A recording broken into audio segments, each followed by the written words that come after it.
Salam alaikum wa rahmatullahi ta'ala wa barakatuh. Voilà, je suis de retour avec vous pour vous faire un nouveau sujet qui appartient au premier projet texte et documents d'histoire.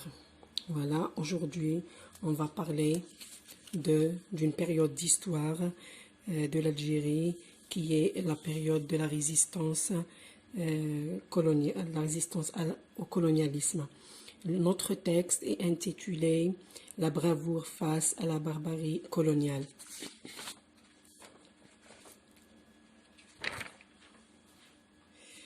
Je vais vous lire d'abord le texte avec une petite analyse, puis je vais vous corriger le sujet et je vous proposerai une production écrite sur le thème de ce texte. Je lis d'abord le texte. Les restes mortuaires restitués hier par la France sont les vestiges de quelques-uns des épisodes les plus sanglants de la conquête coloniale, dévoilant l'ampleur de la tragédie qu'a connue notre pays. Donc, comme vous le voyez, l'auteur marque sa présence dans le premier paragraphe. Il emploie l'adjectif possessif « notre ». On parle des restes mortuaires. Les restes mortuaires, ce sont les crânes,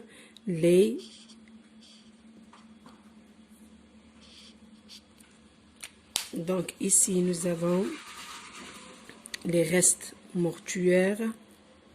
Ce sont les ossements. Dans le deuxième paragraphe, les ossements. Voilà, donc,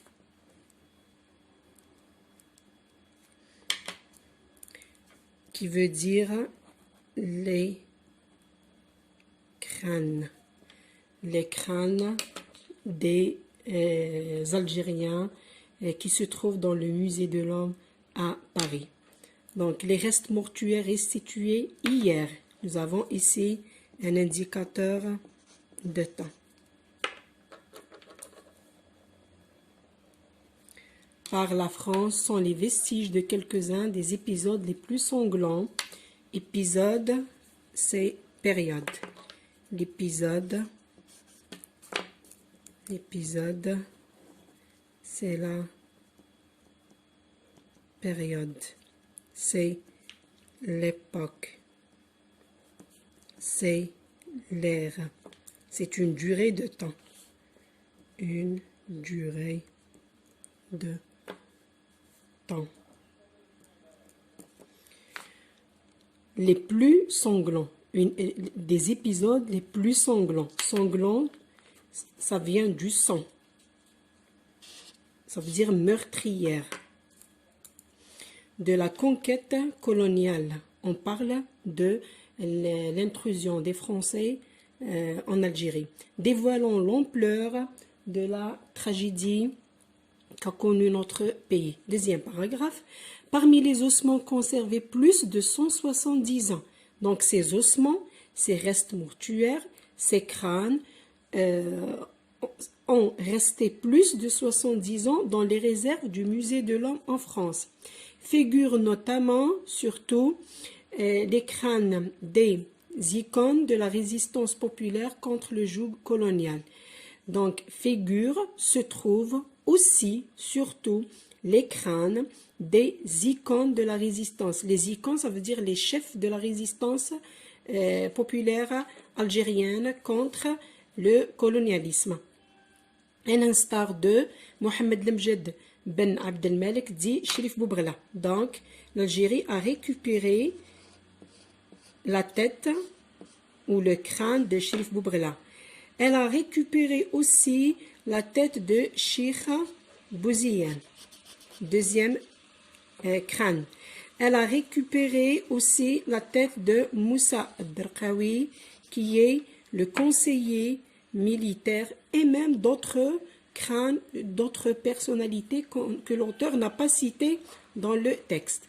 Donc, nous avons ici figures, notamment des crânes des icônes de la résistance, se trouvent surtout les têtes, les crânes des personnalités historiques célèbres comme Cherif Boubrla, Cheikh Bouziane qui est le chef de la révolte des Zaatcha, donc le chef de la révolte des Zaatcha, et nous avons aussi son conseiller militaire qui est Moussa Derkaoui.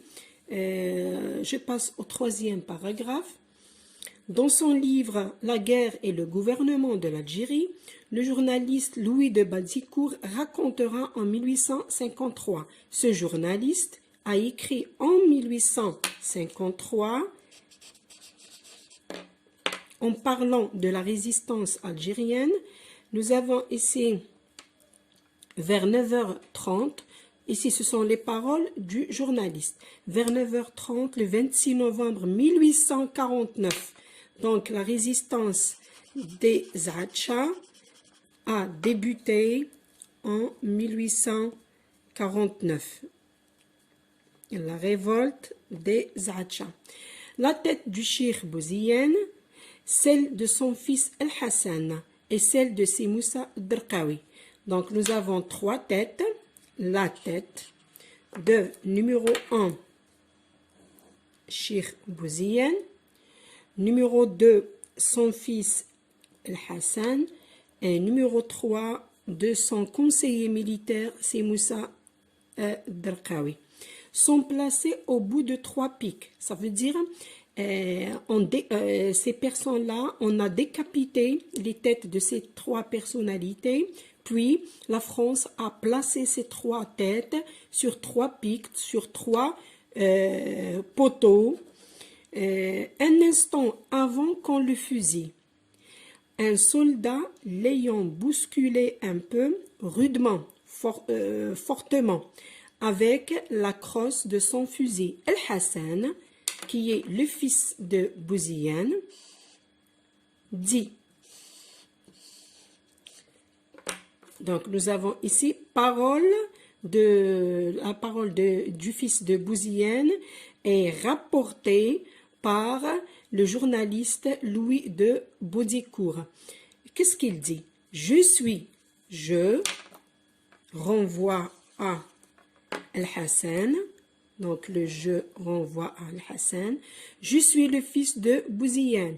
On tue le fils de Bouziane, on ne le frappe pas. Ça veut dire que le fils de Bouziane, qui est Al-Hassan, accepte d'être tué, mais n'accepte pas d'être frappé par le colonialisme. Et ici, c'est une marque de courage, de bravoure de la part du fils du chef de la révolte de Zaatcha, qui est Cheikh Bouziane. Donc, on parle toujours de Cheikh Bouziane. Donc, le texte ici, dans le premier paragraphe, on parle du retour des ossements, puis on cite les noms de quelques personnes dont les crânes figurent avec les ossements ou les restes mortuaires qui reviennent de la France. Et puis, l'auteur a rapporté les paroles d'un journaliste qui, à son tour, a rapporté les paroles de Hassan, le fils de Bouziane. Et puis, on fait retour à la révolte des Zaatcha, qui est à son chef, Cheikh Bouziane. Donc, Cheikh Bouziane, le chef de la révolte de l'oasis des Zaatcha, donc ici, c'est l'idée principale du texte, avait tenu en échec 4 mois durant l'armée française, dans ce qu'il fut l'un des combats les plus meurtriers. Donc, Cheikh Bouziane a attaqué l'armée française, il a vaincu les Français. Les combats à cette époque-là, ce sont des combats les plus meurtriers de toute la conquête de l'Algérie. Après quelques assauts, les assauts, ce sont les attaques. Donc, je colore le mot parce qu'on a besoin après. Ces assauts sont infructueux qui ne donnent pas leurs fruits. L'état-major, exaspéré, envoie une colonne de renfort de plus de 5000 hommes. Ça veut dire que Cheikh Bouziane a mené sa révolte contre l'armée française. Il a gagné la guerre plusieurs fois, à plusieurs reprises, et il a donc vaincu, il a vaincu les Français pendant 4 mois. Les Français ont échoué pendant 4 mois. À la suite de leur échec, à la suite de leur défaite, il envoie un renfort composé de 5000 hommes, commandé par le général Émile Herbéan. Émile Herbéan, qui est le général qui va mener les combats contre la tribu des Acha et leur chef Cheikh Bouziane.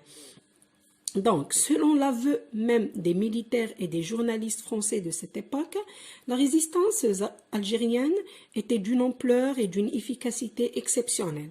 Ici, les aveux, ce sont les Français et les militaires français et les journalistes français qui racontent que à cette époque, la résistance algérienne était très féroce, très grande et ample et d'une efficacité exceptionnelle. Aussi, la victoire des troupes françaises après d'âpres combats.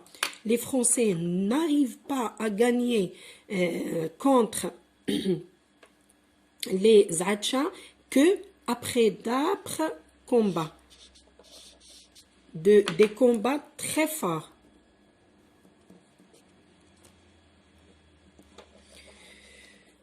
Sanglant, on peut dire sanglant.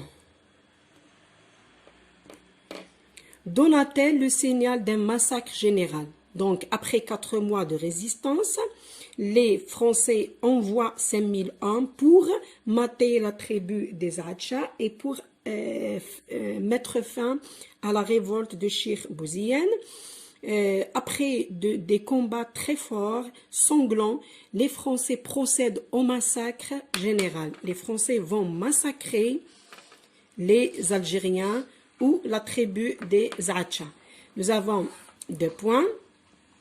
Ici, 1 millier d'hommes, de femmes et d'enfants moururent achevés à la baïonnette. 1 millier d'hommes, de femmes et d'enfants moururent achevés à la baïonnette, selon la précision cynique du général Herbéan. Donc le général Herbéan, qu'est-ce qu'il fait? Il avoue que après un combat très fort, sanglant, meurtrier, l'armée française procède à l'achèvement des Algériens, au massacre général des Algériens, et il utilise la baïonnette. Et qui fut reprise, cette confirmation est repris après par la presse française. 2 ans plus tard, ça veut dire, donc nous sommes ici en 1849, en 1851, 2 ans plus tard, c'est un indicateur de temps,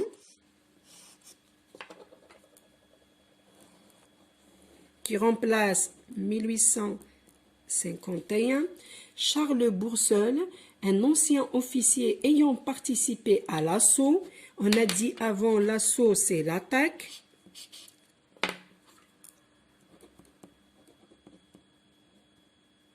publiera son témoignage.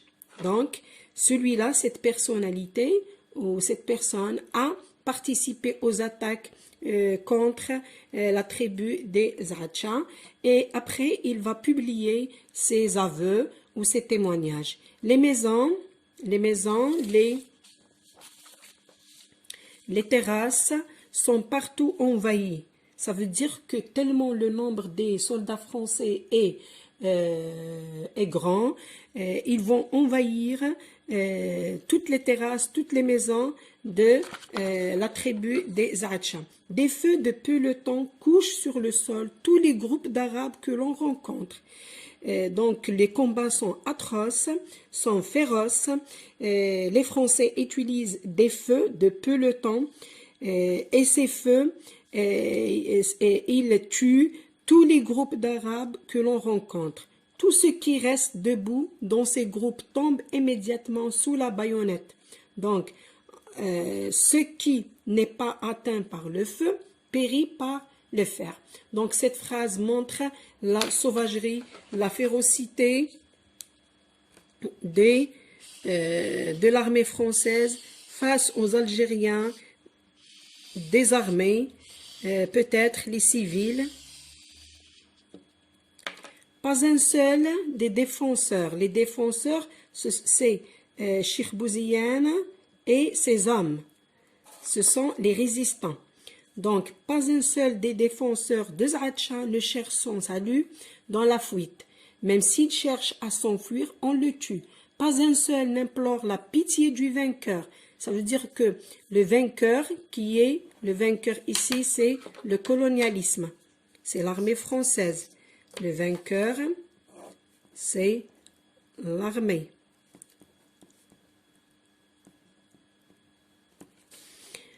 Tout succombe, les armes à la main, en vendant chèrement leur vie et leurs bras ne cessent de combattre. Ça veut dire ici, cette phrase montre la bravoure des Algériens face à l'armée française.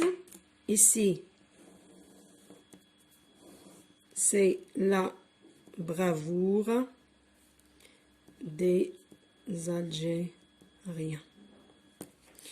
Leurs bras ne cessent de combattre que lorsque la mort les a rendus immobiles. Donc, ils ne rendent pas leurs armes, ils continuent à combattre le colonialisme. Le texte est un article de presse, il est écrit par Amel Blidi, il est extrait du journal Watan du 4 juillet 2020. Passons maintenant aux questions de compréhension. Donc, sans tarder, je commence par la première question. Le thème du texte est la guerre de libération. La guerre de libération, ça veut dire ici 54, 62. 54, 62. Donc, la résistance des Zahra Shah face à la sauvagerie de l'armée française, et ici on parle de 1849. La barbarie de l'armée française face au courage des militants politiques algériens. Ici on parle des militants politiques, des politiciens, les hommes de la politique, ça veut dire les hommes des partis politiques, par exemple le PPA, l'MTLD, etc. Donc, le texte ne parle pas de la période historique 1954-1962, donc c'est une fausse réponse. Le texte parle de la résistance des Zahra Shah face à la sauvagerie de l'armée française en 1849. Et le texte ne parle pas de la barbarie de l'armée française face au courage des militants politiques algériens. Donc, la bonne réponse, c'est la deuxième. La résistance des Zahra Shah face à la sauvagerie de l'armée française ou du colonialisme. Je prends ce thème et je l'utilise dans le premier paragraphe de mon compte rendu, soit objectif, soit critique. Nous avons une deuxième question. La bravoure face à la barbarie coloniale, c'est le titre du texte. Comme vous l'avez vu, la bravoure face à la barbarie coloniale, c'est le titre du texte. La bravoure face à la barbarie coloniale. Et le titre de ce texte, trouvez dans le troisième paragraphe une phrase qui justifie ce choix. Donc, dans le troisième, je cherche c'est le premier paragraphe ici, premier paragraphe, deuxième, troisième paragraphe. Donc nous avons, je vais chercher une phrase qui justifie le choix de ce titre. La phrase qui justifie ce choix, c'est celle qui parle de El-Hassan. Donc, El-Hassan, qui est le fils de Bouziyane, dit « Je suis le fils de Bouziyane, on tue le fils de Bouziyane ». Ça veut dire qu'il accepte la mort, mais il n'accepte pas d'être frappé, tellement qu'il est courageux. Ici, c'est la bravoure.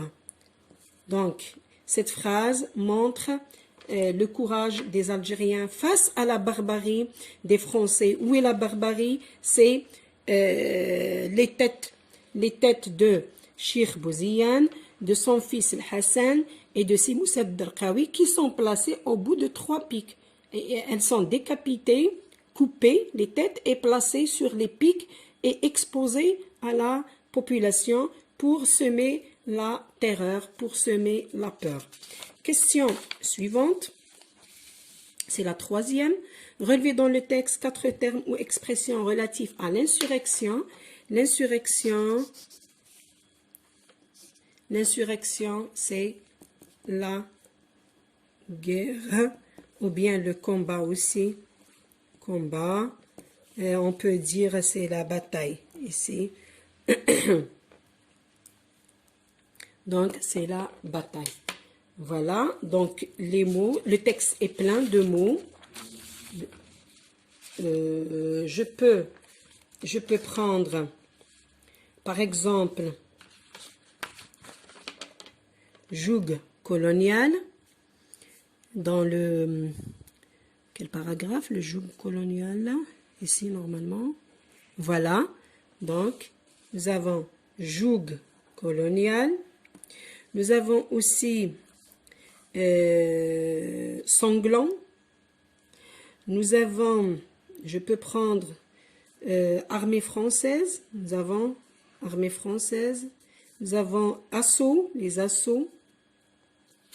Nous avons combat les plus meurtriers. Nous avons les assauts. Je peux prendre massacre général. Je peux prendre aussi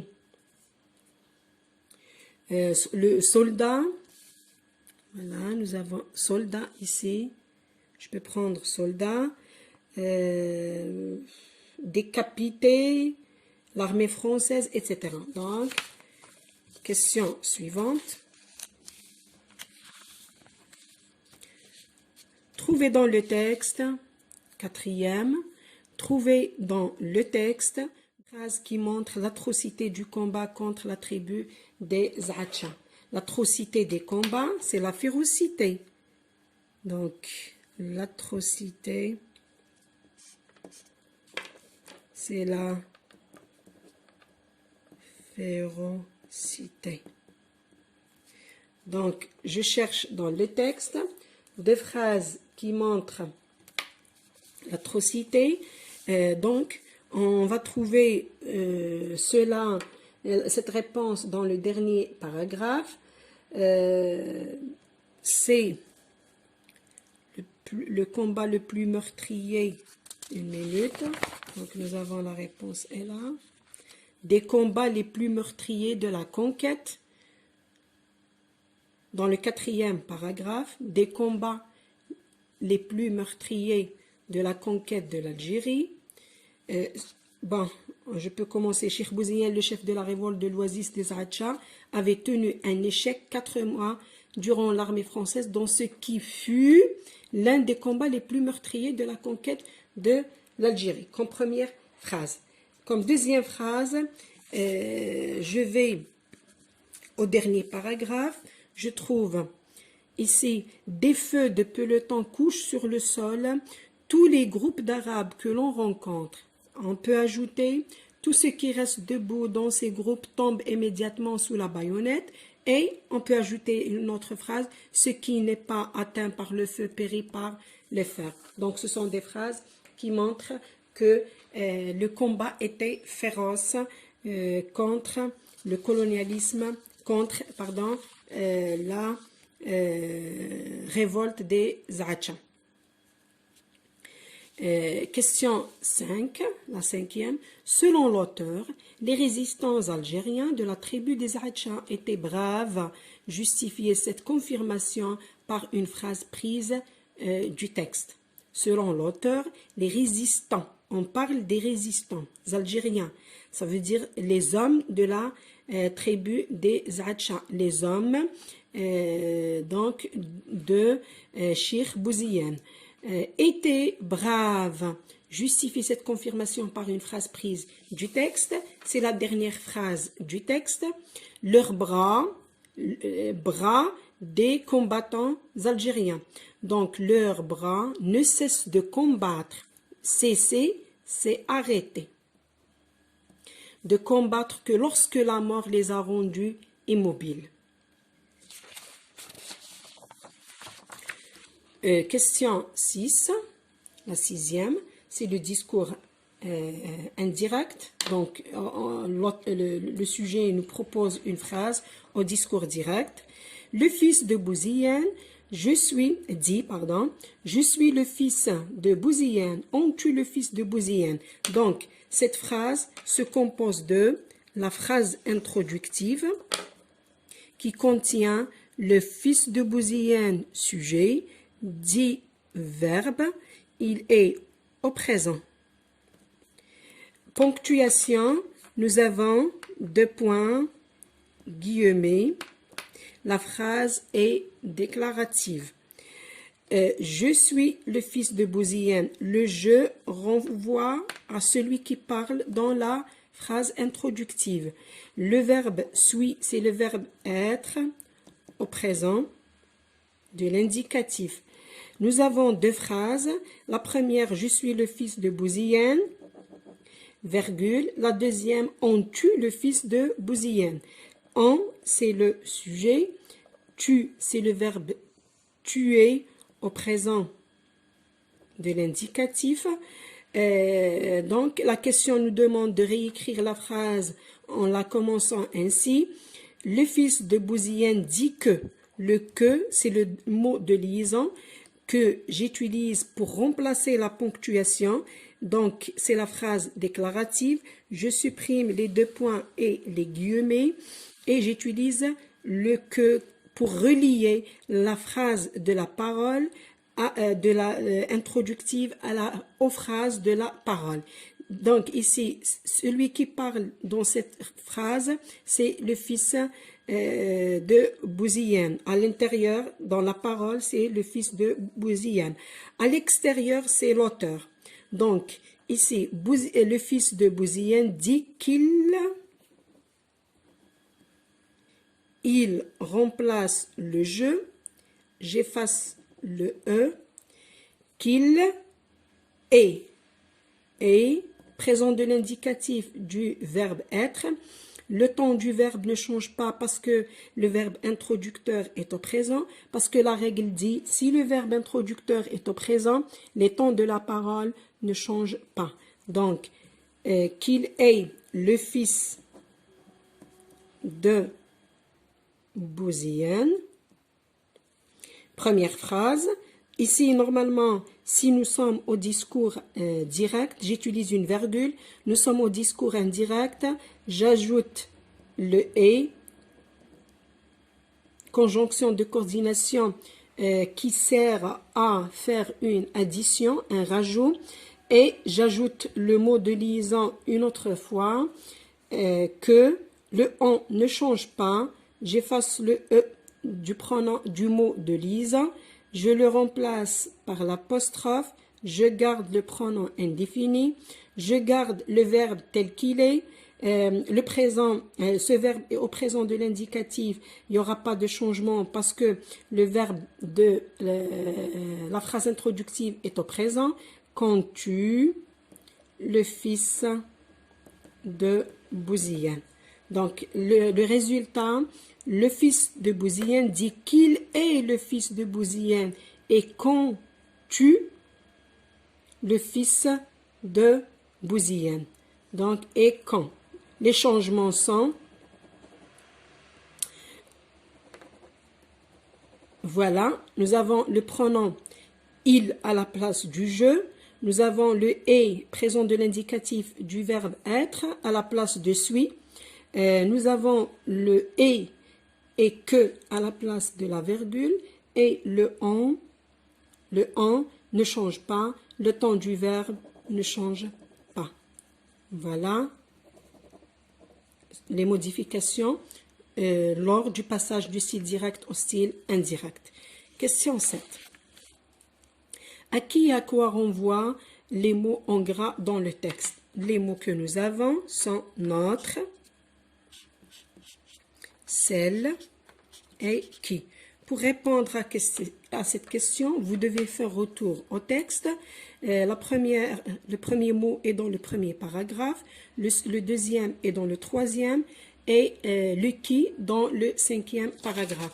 Je fais retour au texte et je cherche ces substituts grammaticaux et une fois trouvé, je cherche à quoi renvoie-t-il. Donc nous avons notre dans le premier paragraphe renvoie à Emel Blidi qui est l'auteur. Elle marque sa présence une seule fois dans le premier paragraphe par l'emploi de l'adjectif possessif notre. Puis nous avons celle de son fils El-Hassan dans le troisième paragraphe. Celle est là. Celle. Voilà. À quoi renvoie cet adjectif démonstratif?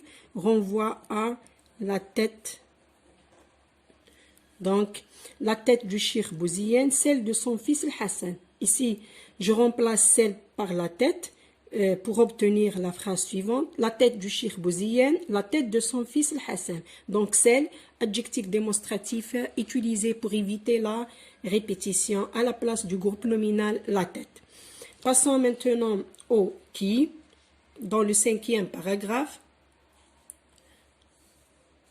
Cinquième paragraphe, le mot est là. C'est un pronom relatif. Le pronom relatif remplace toujours l'antécédent qui se trouve juste avant ce pronom relatif.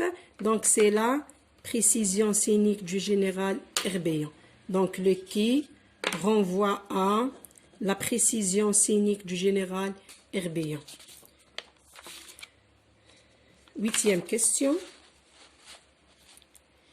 Les restes mortuaires restitués hier par la France. Nous avons ici un indicateur de temps.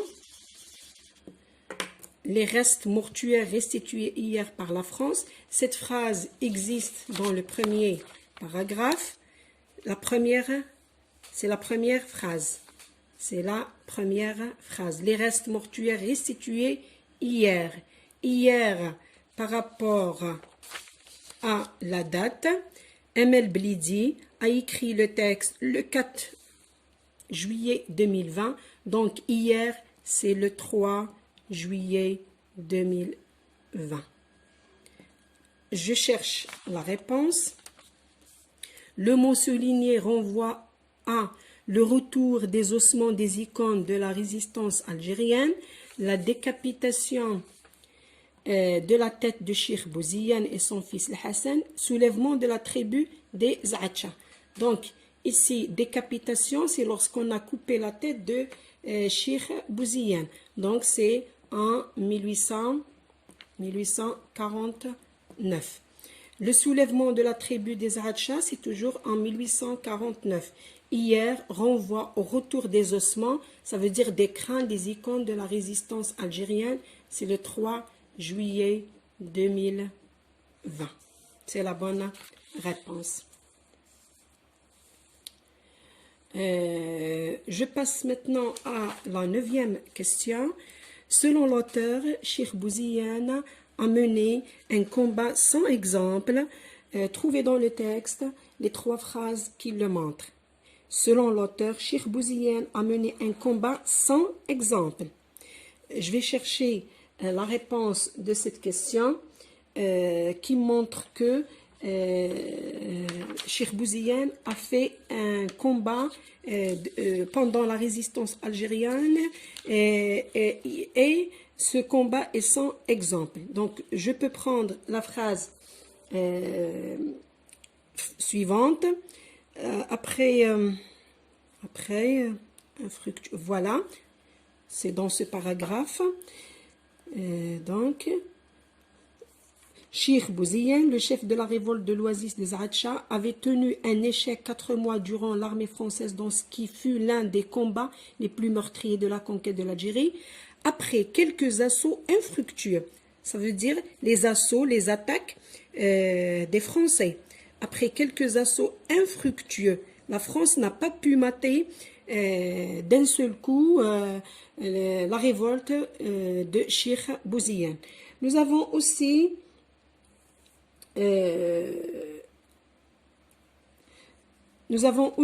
la suite de cette phrase, l'état-major exaspéré, ça veut dire sans espoir. Choqué, bloqué, qui trouve pas de solution, qui se trouve face à un ennemi fort, il est exaspéré, il envoie un renfort, une colonne de renfort de 5000 hommes. Si, par exemple, Cheikh Bouziyane n'est pas fort, si Cheikh Bouziyane n'arrive pas à vaincre l'armée française, l'état-major n'envoie pas 5000 hommes parce que les combats sont atroces. Pour que ceux qui ne savent pas l'apprennent,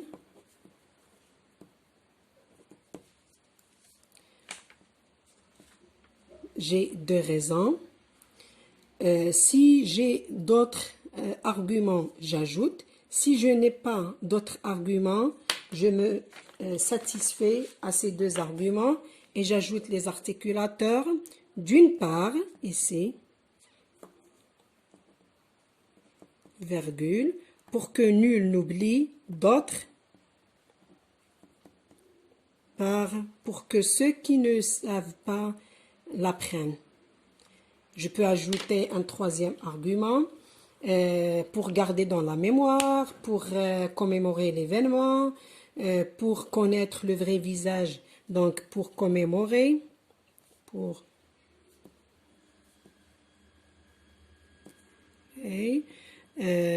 apprendre le vrai visage de la France coloniale,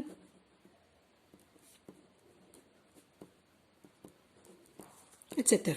Donc, on peut ajouter plusieurs arguments. Donc, je peux améliorer cette question de synthèse ou cette petite production. Je suis absolument persuadée qu'il est nécessaire, pas de majuscule ici, qu'il est nécessaire d'informer la nouvelle génération sur le courage sans exemple des résistants algériens face à la barbarie, la sauvagerie et la férocité de l'armée française, dotée d'une machine de guerre moderne, pour les raisons suivantes. D'une part, pour que nul n'oublie, personne n'oublie ce que la France a fait en Algérie, et pour que nul n'oublie que les Algériens étaient braves, courageux, audacieux, etc. Donc, d'autre part, pour que ceux qui ne savent pas l'apprennent, je peux ajouter pour commémorer l'événement, pour garder l'événement dans la mémoire, pour rendre hommage aux Algériens, pour apprendre des leçons de vie, pour apprendre le vrai visage de la France coloniale. Voilà, j'ai répondu à toutes les questions. Il nous reste les questions, la question d'expression écrite. Question d'expression écrite. Nous avons la première, toujours, soit un compte rendu objectif ou un compte rendu critique. La deuxième, depuis son invasion de l'Algérie, la France n'a fait que commettre des crimes contre une population civile et désarmée, mais cette dernière a toujours fait preuve de courage et a lutté contre cet impitoyable colonisateur, raconté un événement qui a marqué la résistance du peuple algérien. Ici, je raconte soit un événement 17 octobre, par exemple, décembre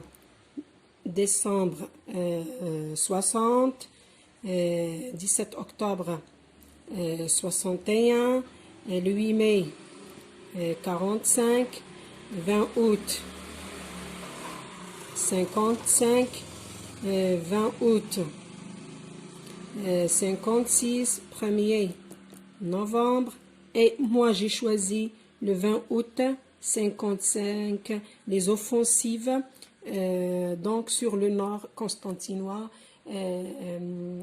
menées par les Algériens en 1955, pardon. Vous trouverez cela dans la vidéo suivante. Merci pour votre attention et bon courage. Donc la troisième phrase, c'est la suivante. Aussi la victoire des troupes françaises après d'âpres combats. Âpres combats, ça veut dire des combats très forts, des combats sanglants. Donc les trois phrases qu'on peut accepter sont après quelques assauts infructueux, celle-ci. Après quelques assauts infructueux, l'état-major exaspéré envoie une colonne de renfort de plus de 5000 hommes commandée par le général Émile Herbeyant. La deuxième, la victoire des troupes françaises. La victoire des troupes françaises après d'âpres combats. Et la troisième est la vue, celle-ci, Cheikh Bouziyane, le chef de la révolte de Oasis des Atcha, avait tenu en échec 4 mois durant l'armée française dans ce qui fut l'un des combats les plus meurtriers. Question 10, c'est bien sûr c'est la visée. 10e question. Dans ce texte, l'auteur témoigne de ce qu'il a vécu pendant les combats du soulèvement de la tribu des Atcha. Témoigne, ça veut dire que l'auteur est témoin. Il était présent. L'auteur Emel Blidi a écrit le texte en 2020. Elle n'était pas présente. C'est de la génération actuelle. Elle n'était pas présente lors des combats de la tribu des Atcha qui est menée en 1849. Donc ici, c'est une fausse réponse. La deuxième informe en se servant de paroles et témoignages sur l'atrocité des combats du Cheikh Bouziyane. C'est vrai, Emel Blidi, journaliste du journal Al-Watan, donne des informations et elle se sert de paroles et de témoignages. Les paroles du fils de Cheikh Bouziyane qui est Al-Hassan, et nous avons aussi les journalistes français et les militaires français qui témoignent. Donc cette réponse est juste. Troisième, rend hommage aux résistants algériens du soulèvement de la tribu des Atcha. Oui, c'est juste. Choisissez de bonnes réponses. Donc les deux bonnes réponses, c'est la première et la troisième.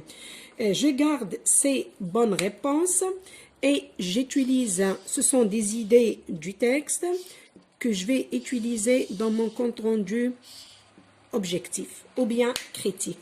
11e question, c'est le titre. Proposer un autre titre au texte. Je peux remplacer le titre du texte qui est la bravoure face à la barbarie coloniale. Je peux titrer mon texte la révolte de Cheikh Bouziyane et je peux titrer ma révolte le soulèvement des Atcha. Donc ce sont les titres que je peux proposer. La question de synthèse est la dernière question. Là où les élèves trouvent des difficultés à interpréter et à répondre. Nous avons les nouvelles générations doivent être informées et imprégnées de l'extraordinaire courage qui a forgé la résistance nationale face à une armée coloniale impitoyable et équipée d'un armement moderne pour l'époque. Qu'en pensez-vous? Ici, c'est quelle est votre opinion? Qu'en pensez-vous? Ça veut dire quelle est votre opinion. Ça veut dire, ici, j'exprime mon opinion. Je vais exprimer mon opinion en se servant, bien sûr, des éléments de la question. Quels sont les mots qui vont m'aider à faire une bonne réponse? La question nous dit, elle parle des nouvelles générations d'aujourd'hui.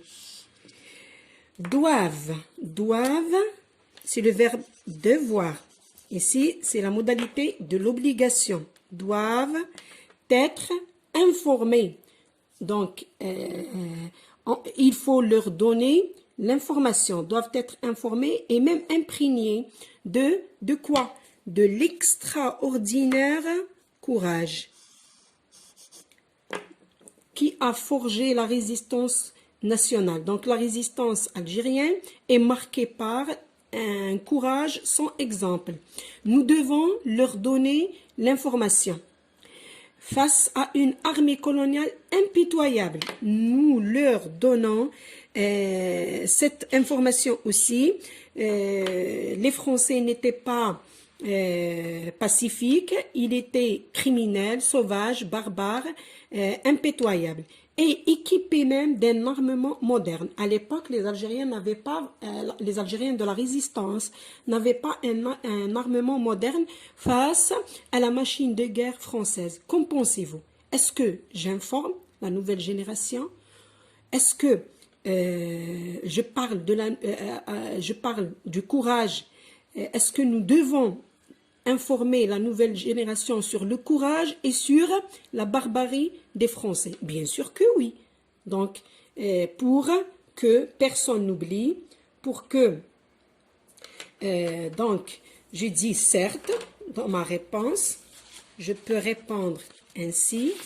Je cherche une place. Voilà. Ici.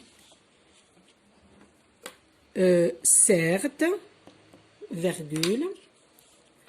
Certes, il faut informer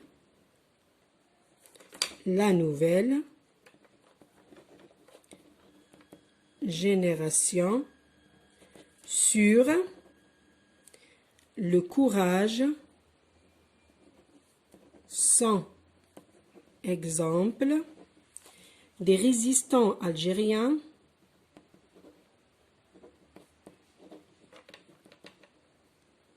face à la barbarie, la sauvagerie, la férocité de l'armée française. Quand je termine, j'ajoute les modalisateurs. Certes, il faut informer. Je peux donc, j'améliore mes idées, ma production. J'ai dit certes, il faut informer la nouvelle génération sur le courage sans exemple des résistants algériens face à la barbarie, la sauvagerie, la férocité de l'armée française, face à la machine de guerre française. Maintenant, est-ce que je suis d'accord ou je ne suis pas d'accord? Il m'a dit, qu'en pensez-vous? Qu'est-ce que vous pensez? Mon opinion. J'utilise un verbe d'opinion. Je dis, je suis absolument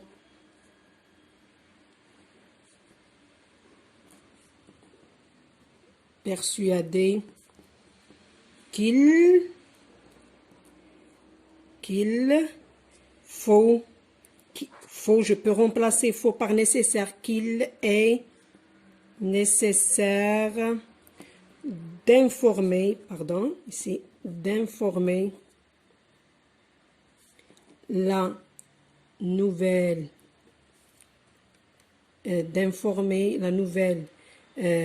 génération,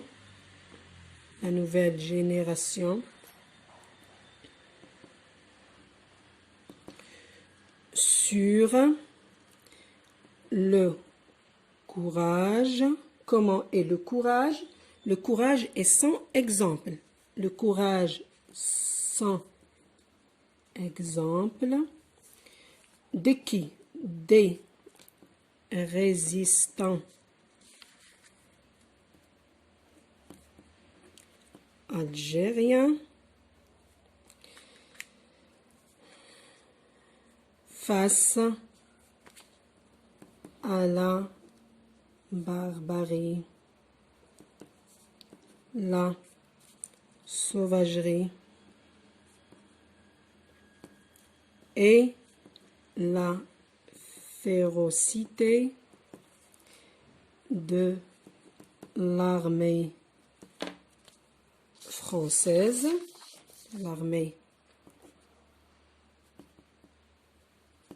dotée d'une machine de guerre moderne,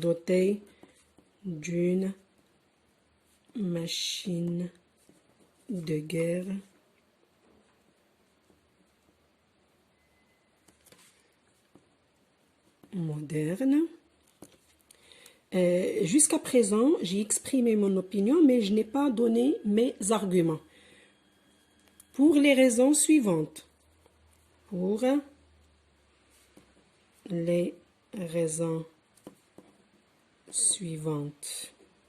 Deux points. La première raison, pour que nul n'oublie. Pour que nul n'oublie. La deuxième raison, virgule. La deuxième raison, pour que ceux qui ne savent pas